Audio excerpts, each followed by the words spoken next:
Okay, so here we are going to set up the GitHub connector.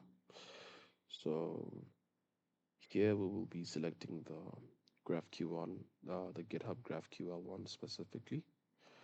Then this is where we set up the connector. So this is where you input all your credentials.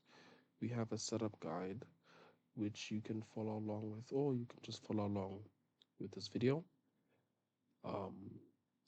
Set up the connector. Then here you can just sign into your relevant GitHub account, which has all the necessary access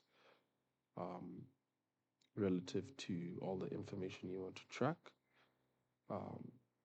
Then, so this token setup is specifically for the fine-grained access token.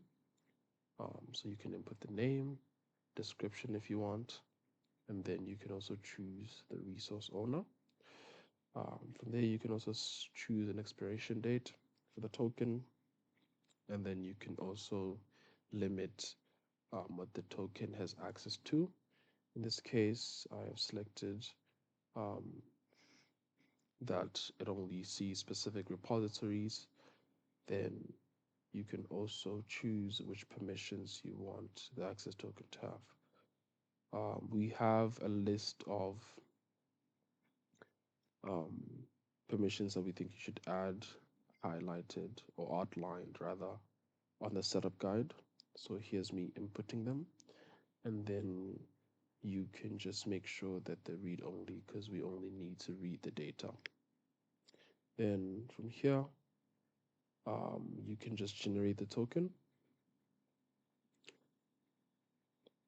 Then it'll show you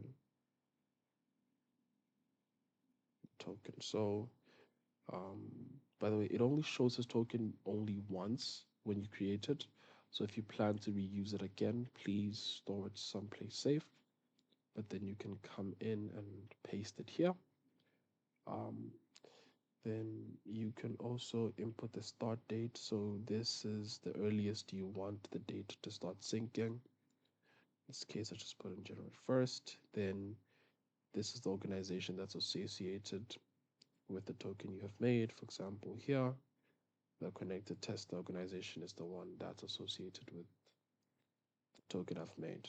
So if everything is correct and you have the relevant access, connection should pass, the test should pass, then you'll be able to save the connection. Then you can also edit it if you still need to. But outside of that, it will be saved and you'll be able to see it. So that's everything. Thank you.